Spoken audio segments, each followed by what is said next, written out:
You're watching Amador County's local television network, TSPN. And now, a TSPN Outreach presentation. The Amador Water Agency's Director's Midterm Update on TSPN.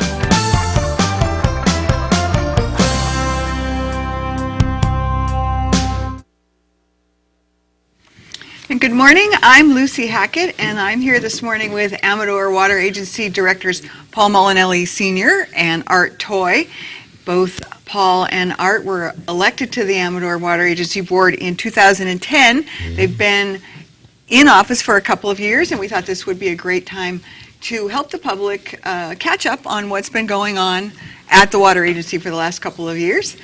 And so before we go on, let's just talk about the districts that you serve. Paul, you are currently the board president for the Amador Water Agency, and you serve District 1, which is? District 1 is basically Jackson and the outlying areas up to Argonaut Heights and Highway 88, almost to Pine Grove, and Clinton Road, almost to Pine Grove. And what prompted you to run for the water board?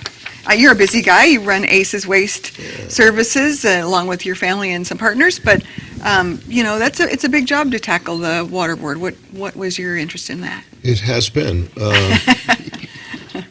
Well, I had got to the point in my business career where I could take time off and have time to spend, and somewhat altruistically, I thought it would be a good time to give back to the community that has been very good to myself and my family.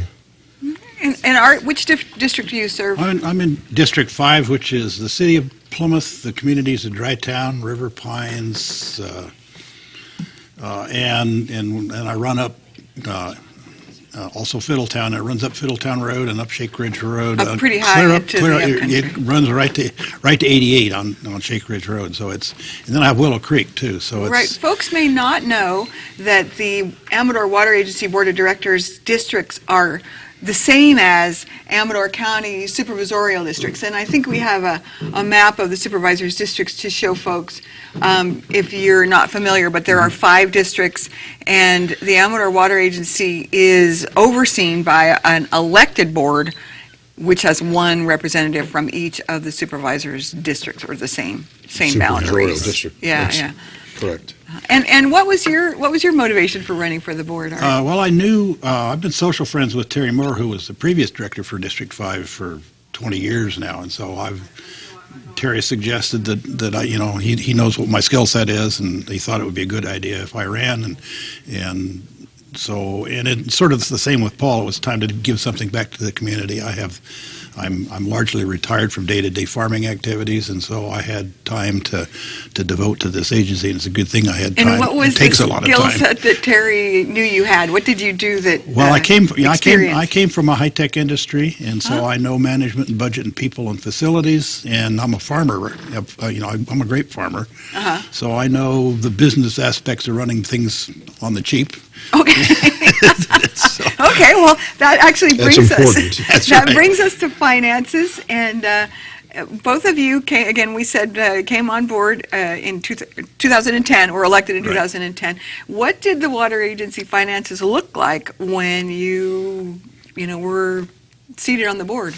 Well, at one of the very first meetings we attended, the auditors, Leaf and Cole, painted a very dire picture of the agency. Cash reserves were being eaten up at a rapid rate, and was almost teetering on the verge of bankruptcy. It was kind of a scary proposition although we knew that when we were running for the office, but to hear somebody just confirm it was sobering. So there was a sense of urgency then that. We were in crisis. We were in complete damage control mode. We ended up the June of 2000, whatever that is, 2011, I guess it is. That would be the first June that we were in office. We ended up with $600,000 in the bank, and $500,000 of that was a one-time payment from the state. Ooh. So we were basically at zero. How did things get so bad? What was going on? Well, certainly the economy affected the water agency, and maybe that it was this county was in a boom period up until about 2007. When that stopped, the agency's cash influx started to diminish. And I think probably that, plus perhaps more people than they needed at the time.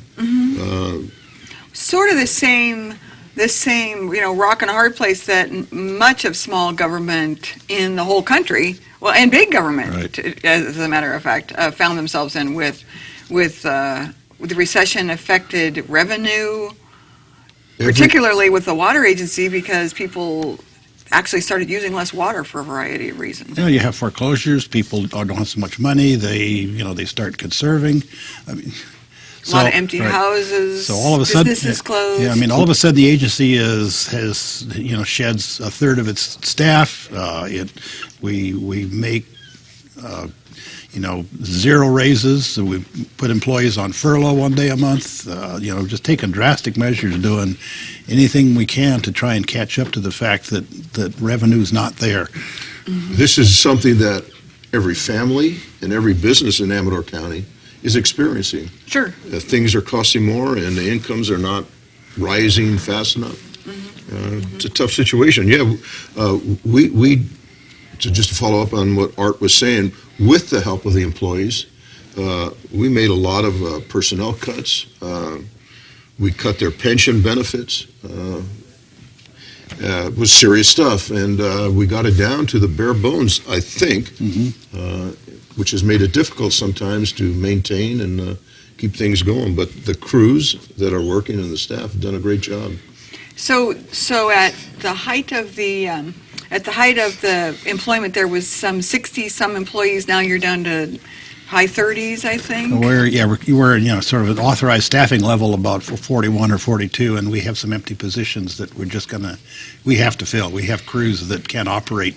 If one person is gone, then the whole crew dies. Right, because delivering water is not an option. This is a critical utility for everyone. And there's safety and quality concerns that you just can't compromise on. You can't not do that. How do you feel with the agency is now financially? I mean, we're now a couple of years into cuts and restructuring. How do you feel about things now? Art is in the budget and finance. We'll let him. I think answer that. We are at a completely balanced budget right now, which was not true when we took over.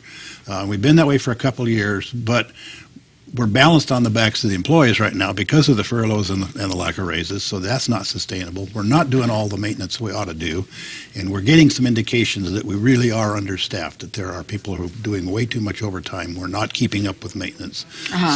So we've got past the crisis unless we have something serious like another canal blowout, but we need to start planning for the future now.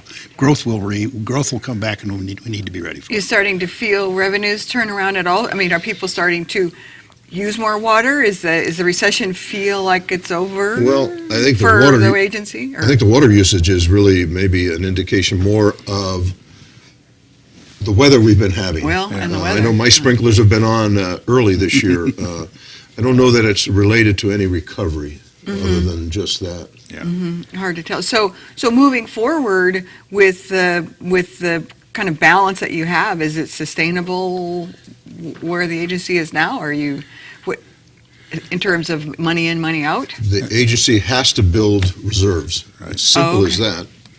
Yeah, we don't. We basically still have no operating reserves. They would like to have a couple of months worth of operating reserves in the bank, and we don't have that. We're way away from that. In the scale of things, how much money is that? What kind of a budget does the water agency have? How big is it, and how much reserves? About a $10 million budget, and we'd like to have about $1 million of unrestricted cash in the bank. Yeah. And that $10 million budget provides water, and we should say also wastewater. Water and wastewater. To how many people in Amador County? There's about 9,000, 7,000 7,000 users. Connections, yeah. Now that's I'm not sure that that's counting the city of Jackson because it's a wholesale user. Okay. But where it delivers water to customers individually, it's Right. about 7,000. Right. Yeah. So lots of people have wells, but a good 7,000 people have public water service. Then you have All the incorporated cities get water from Amador Water Agency. Either directly or as Or wholesale. as wholesale customers. For example, the city of Jackson, Sutter Creek, and Plymouth get their, not Sutter Creek, but Jackson and Plymouth get their water wholesale. and then they resell it. And then they resell it and bill their customers. And The others get it directly. Community of Dry Town, which is small, that's in my district, also gets wholesale water. And they do the distribution and take care of their own system. So you've been pretty preoccupied with financial issues since you took office. Yeah. That's been the job. 100%. Right. Yeah. Devoted to that. That's, And this is a that very the focus. conservative group of directors, I feel. Uh-huh. And I think we've done a good job keeping costs under control, keeping keeping water flowing. It's been difficult. It's been very trying, I might add. But rewarding, right? You remind yourself that when you go to bed at night. Yeah, we'll see at the end of the 4-year term. I mean, Paul said this best when we were running for office. He says, "I want to be able to walk down the street and have people tell me I've done a good job." And All right, well, That's a tricky situation, by the way. I'm Lucy Hackett. I'm talking this morning with Amador Water Agency Directors Art Toy and Paul Molinelli Sr. We're going to take a break in just a minute here. When we come back, we're going to talk about where our water comes from. We understand, I read recently a study that showed that most Americans can't tell you where their water came from. So that's what we're going to find out next. And we'll be right back.